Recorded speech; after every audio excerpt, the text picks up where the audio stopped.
మేషం వారికి మార్చి మాస ఫలితాలు ఎలా ఉన్నాయి? అయితే ఈసారి మనకి గ్రహణంతో కూడుకున్నటువంటి ఈసారి చంద్రగ్రహణం వస్తుంది మనకి. సో ఈ చంద్రగ్రహణం ఎంతవరకు ఉంది? స్వల్పంగా ఉంది మనకి. పాక్షిక చంద్రగ్రహణము అంటారు, సంపూర్ణ చంద్రగ్రహణం కాదు. మరి ఈ చంద్రగ్రహణ ప్రభావం మీ రాశి వారికి ఎలా ఉండబోతుంది? అదేవిధంగా గమనించుకున్నట్లయితే ఇక్కడ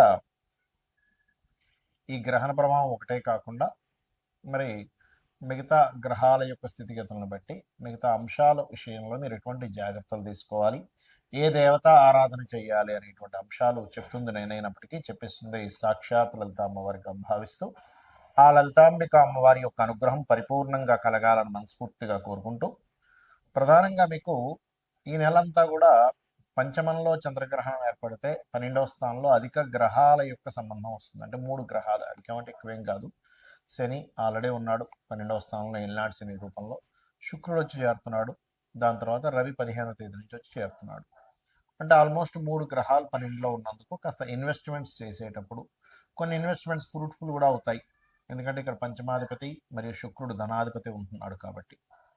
అలాగే మరొక విషయం ఏంటంటే ఇక్కడ లాభస్థానంలో 3 గ్రహాలు ఉంటున్నాయి. రాహువు, కుజుడు మరియు అదేవిధంగా బుధుడు. అంటే 15వ తేదీ వరకు 4 గ్రహాలు ఉంటూ బుధుడు వక్రిస్తున్నాడు కాబట్టి కొన్ని విషయాలు లాభదాయకంగా కూడా ఉంటుందని ఎటువంటి సందేహం లేదు. కాకపోతే ఇక్కడ మనం అర్థం చేసుకోవాల్సింది, గ్రహణం పంచమ స్థానంలో పడుతుంది కాబట్టి పంచమం అనేటువంటిది ఆలోచన స్థానము. మనం చూడండి చెప్తుంటారు, గ్రహణ సమయంలో గర్భం దాల్చినటువంటి స్త్రీ చాలా జాగ్రత్తగా ఉండాలి. ఏ రాశి వారికి? మేషం వారికి మాత్రమే. పంచమ స్థానంలో గ్రహణం సంతాన స్థానంలో ఏర్పడుతుంది కాబట్టి. అది కాకుండా ఈసారి చాలా పాక్షికంగా చాలా స్వల్పంగా ఉంది. ఎంతసేపు ఉంది? 6 గంటల 22 నిమిషాల నుంచి 6 గంటల 47 నిమిషాల మధ్యలో, అంటే 25 నిమిషాల పాటు మాత్రమే ఉంది గ్రహణం. అది కూడా చాలా స్వల్పము. అయితే మరి మిగతా అంశాలు ఎలా ఉంటాయి? ఫైనాన్షియల్గా ఇంపోర్ట్ ఎక్స్పోర్ట్ చేసే వారికి చాలా బాగుంటుందని చెప్పుకోవచ్చు. కాకపోతే నిర్ణయాలు తీసుకునేటప్పుడు ప్రేమ వ్యవహారాల విషయంలోని, రాజకీయ సంబంధించినటువంటి అంశాలలోని కాస్త జాగ్రత్తగా ఉండాలి, గుర్తుపెట్టుకోండి. అలాగే మరొక విషయం ఏంటంటే ఇక్కడ వివాహ సంబంధించినటువంటి విషయంలో ఎప్పటి నుంచో జీవిత భాగస్వామికి విదేశాలకు పంపించి అక్కడ ఏదైనా ఉద్యోగం కోసం చేసే ప్రయత్నాలు కూడా ఫలిస్తాయి. ఆన్లైన్లో చేసేటువంటి బిజినెస్లు కూడా చక్కగా కలిసి వస్తాయి. మీరు చేసేటువంటి ఉద్యోగంలో కూడా కాస్త ప్రదేశం మార్పు పొందడం వలన, అందులో ముఖ్యంగా medical related, finance related, teaching, training ఇట్లాంటి రంగాల్లో ఉండేటువంటి, బ్యాంకింగ్ సెక్టార్స్ ఇట్లాంటి రంగాల్లో ఉండేటువంటి వారికి ఉన్న ప్రదేశం మారడం మూలంగా ఉద్యోగ అవకాశాలు వస్తాయి. అయితే ఈ పంచమ స్థానంలో గ్రహణం పడుతున్నందుకు మీరు గణపతిని, సూర్య భగవానుడి గ్రహణం రోజు గ్రహణ సమయంలో సాధన చేయండి. చేయడం ద్వారా మీకు చక్కటి ఫలితాలు అనేటువంటి రావడం జరుగుతుంది. చాలామందికి ఏంటంటే గ్రహణ సమయంలో ఎందుకు గుళ్ళు మోస్తాము, గుళ్ళులో ఆలయంలో ఉండే భగవంతుడికి ఏదో అయిపోతుంది, తన శక్తిని కోల్పోతాడా కదా అని అనుకుంటారు. కానీ అది పూర్తిగా తప్పు. ఎక్కడ శాస్త్రంలో గ్రహణ సమయంలో గుడి మూసేయాలనేటువంటిది ఎక్కడా లేదు. ఎందుకు మూసేస్తారంటే అమ్మో ఆయన కూడా శక్తిని కోల్పోతారండి, టెంపుల్ శక్తిని కోల్పోతున్నారు, అది పూర్తిగా అబద్ధము. భగవంతుడి శక్తిని కోల్పోయేటట్టయితే ఒక చిన్న విషయం ఆలోచించండి. మనం గ్రహణ సమయంలో ఏం చేస్తాం? గ్రహం అనేటువంటిది ఏమిటి? ఏదో భయపడడానికి, భయపెట్టడానికి కాదు, గుర్తుపెట్టుకోండి.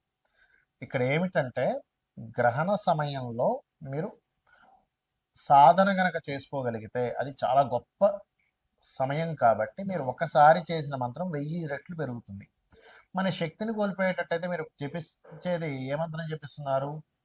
విష్ణువుదో, వెంకటేశ్వర స్వామిదో, అమ్మవారిదో, లేకపోతే దశమహావిద్యల్లో ఏదో ఒక మంత్రమో జపిస్తున్నారు కదా.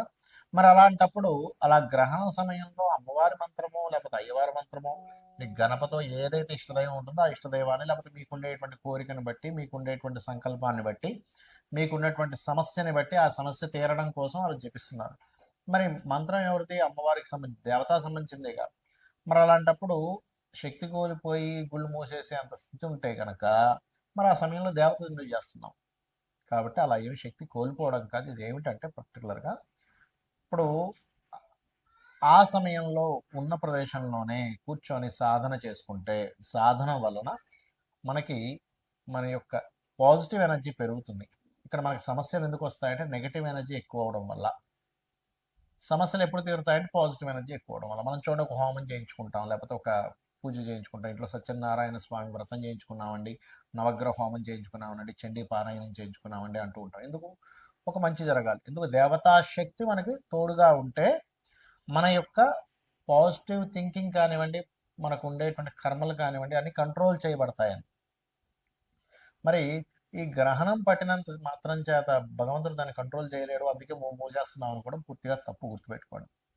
కాకపోతే ఏంటంటే ఎక్కువగా ఈ పౌరహిత్యంలో ఉండేటువంటి వారు చేస్తారు కాబట్టి ఆ సమయంలో కాస్త గుడిని మూసి ఆ జపంలో కూర్చుంటాడు, అంతేగాని మరొకటి ఏం కాదు. మరి ఈ గ్రహణ సమయంలో మీకు ఉండే సమస్యని బట్టి ఎటువంటి మంత్రం చేసుకోవాలి? లలితా సహస్రనామాలు చూడడానికి నామాలు కానీ వాటిని కూడా అపౌరుషములు అంటారు. అంటే ఎవరో మనుష్యులు రచించినటువంటిది కాదు, వేదమంత్రంతో సమానం. కాబట్టి అప్పుల బాధలు చాలా మందికి ఎక్కువగా ఉన్నాయి. చక్కగా కూర్చొని మీరు ఓం అపర్ణాయై నమః అనే మంత్రం కనుక చేసుకోగలిగితే అద్భుతంగా మీకు అప్పుల బాధల నుంచి బయటపడతారు. లేదంటే ఫైనాన్షియల్గా నాకు గ్రోత్ రావాలి, ధనస్థానం బాగాలేదు, మన జన్మజాతకంలో ధనాధిపతి బాగాలేడని చెప్పారు, మరి లక్ష్మీ స్థానం అనేటువంటి పాడైపోయిందంటే ఏమి టెన్షన్ పడకండి. చక్కగా మీరు ఓం సంపత్కరీ సమారూఢ సింధుర వ్రజ సేవితాయై నమః అనే మంత్రం చేసుకోండి. లేదా ఓం ధర్మాధ్యక్ష ధనాధ్యక్ష ధనధాన్య వివర్ధిని నమః. ఈ మంత్రం ద్వారా మనం ఒక విషయాన్ని గ్రహించాలి. ఏమిటది అంటే, ధర్మమునకు అధ్యక్షురాలు అమ్మవారు, ధనమునకు అధ్యక్షురాలు. అంటే ముందు ధర్మానికి అధ్యక్షురాలు. అంటే మనం కనుక ధర్మంగా ఉండగలిగితే లక్ష్మీదేవి ఆటోమేటిక్గా వస్తుంది. చాలా మంది ఏంటంటే ఇవాళ రేపు ఉండే సొసైటీలో కలిగేటువంటి కొన్ని మార్పుల వల్ల లేదండి ధర్మం లేదు, న్యాయం లేదు, ఏమీ లేదు, అధర్మంగా ఉంటేనే లోకం ఉంటుంది అనుకుంటారు. తప్పు. మనం చూడండి, మనం ఏదైనా ఒక విషయం, ఒక వస్తువు కొనుక్కోవాలన్నప్పుడు, ఒక మనిషిని తీసుకోవాలన్నప్పుడు ఆ వ్యక్తి ధర్మంగా ఉంటాడా లేదా, కరెక్ట్ పర్సనా కాదా అని చూస్తున్నాం కాబట్టి. అంటే ప్రతి ఒక్కరికి కూడా కరెక్ట్ పర్సన్, కరెక్ట్ ప్రోడక్ట్ కావాలనుకుంటున్నాం. అలాంటప్పుడు దాన్నే కనుక మనం ఆశ్రయించున్నట్లయితే ఖచ్చితంగా ఒకరోజు కష్టంగా ఉన్న తర్వాత రోజు ఖచ్చితంగా విన్ అవుతాము, ఇది గుర్తుపెట్టుకోండి. అలాగే వివాహం అవ్వట్లేదు, ఓం కామేశబద్ధ మాంగళ్య సూత్రశోభిత కందరాయే నమః అనే మంత్రం చేసుకోండి. వివాహ జీవితం బాగోలేదు అంటే కొంతమందికి 12వ స్థానం పాడైతే, సప్తమ వ్యయస్థానాలు రెండూ పాడైతే, వివాహ జీవిత స్థానం కనుక పాడైనట్లయితే వివాహం చేసుకుంటారు, కానీ ఎప్పుడూ ఏదో ఒక గొడవ మాత్రం వాళ్ళకి ఇబ్బంది వస్తూనే ఉంటుంది. అలాంటప్పుడు మీరు అమ్మవారి యొక్క నామాల్లో ఓం శివ కామేశ్వరాంకస్త శివా స్వాధీన వల్లభాయే నమః అనే మంత్రం కనుక చేసుకోగలిగితే ఖచ్చితంగా 100% మీ వివాహ జీవితం బాగుపడుతుంది. అలాగే ఒకటి కాదు, రెండు కాదు, కొంతమంది హెల్త్ ఇష్యూస్ ఉంటాయి. ఓం సర్వవ్యాధి ప్రశమని సర్వమృత్యు నివారిణి అగ్రగణ్య అచింత్య రూప కలికల్మషనాశినే నమః చేసుకోండి. ఆ రకంగా ఏంటంటే మీకు ఒకటి నమ్మి భక్తి శ్రద్ధలతో ఇదే మంత్రాలు, ఇదే నామాలు గనక కంటిన్యూస్గా చేయగలిగితే మీ జీవితం ఖచ్చితంగా మారుతుంది. ఎందుకు మారుతుంది? లలితా సహస్రనామాల్లో చెప్పినటువంటి నామాలన్నీ కూడా అమ్మవారి యొక్క స్వరూపం ఎలా ఉంది, అమ్మవారు ఏ ఏ రకంగా ఈ యొక్క విశ్వాన్ని నడిపిస్తుంది, ఏ ఏ రూపాల్లో ఉంది, ఏ రకమైనటువంటి ఫామ్లో ఉందని చెప్పేటువంటిది. మరి దాన్ని మీరు చెప్తున్నారంటే ఒక సత్యాన్ని పలుకుతున్నారు, అమ్మవారిని గుర్తిస్తున్నారు, అమ్మవారిని వేడుకుంటున్నారు, అమ్మవారిని కోరుకుంటున్నారు. లలిత సహస్రనామాలకు ఉండేటువంటి గొప్పతనం ఏంటంటే ఒక్క నామము మీరు ఎన్నో వందల వేల లక్షల జన్మల నుంచి చేసినటువంటి పాపకర్మని దగ్ధం చేసేటువంటి శక్తి ఉంటుంది. సో ఆ దగ్ధం చేసేటువంటి శక్తి ఎప్పుడైతే మీకు వస్తుందో, పాపకర్మ ఎప్పుడైతే పోయిందో కష్టం అనేటువంటి తీరిపోతుంది. ఇక గ్రహణం తర్వాత ముఖ్యంగా గ్రహణం ఎవరెవరికి ఉంటుంది? సింహం వారికి, సింహరాశిలో పడుతుందిగా, సింహము, కర్కాటకము, కన్య, అదేవిధంగా మకరము, మేషరాశి వాళ్ళకు ఉంటుంది. స్వల్పము, ఏం టెన్షన్ పడకండి, భయపడ్డానికో గ్రహణాలు కావు. అలాగే మరొక విషయం ఏంటంటే ఈ రాశుల వారికి దానం ఏం చేసుకోవాలి? బియ్యము, ఉలవలు, మినుములు, గోధుమలు, నువ్వులు దానం ఇచ్చుకుంటూ ఒక ఇత్తడి గిన్నెలో నెయ్యి, ఆవు నెయ్యి, కొంత ఆవు నెయ్యి పెట్టి ఈ చంద్ర సూర్య ప్రతిమలు, అదేవిధంగా సర్ప సంబంధించినటువంటి చిన్న చిన్న సర్ప ప్రతిమలు, వీటిని దానంగా ఇచ్చినట్లయితే దోషం అనేటువంటి తగ్గుతుంది. మరి దానం ఇచ్చుకోలేని స్థితిలో ఉన్నామంటే ఏం చేయాలి? రామాయణ మహాభారతాలు లాంటివి వినొచ్చు, లేదా లలిత సహస్రనామాలు రెగ్యులర్గా విన్నా అమ్మవారి అనుగ్రహంతో మీకు ఆ రక్షణ అనేటువంటి లభిస్తుంది. ఎందుకంటే అందరూ దానం ఇచ్చుకునేటువంటి స్టేజ్లో ఉండరు. కాబట్టి చేయండి, ఖచ్చితంగా అమ్మవారి యొక్క అనుగ్రహం మీకు కలుగుతుంది. అమ్మవారి యొక్క అనుగ్రహంతో మీ అందరూ కూడా క్షేమంగా ఉండాలని మనస్ఫూర్తిగా కోరుకుంటూ శ్రీమాత్రే నమః.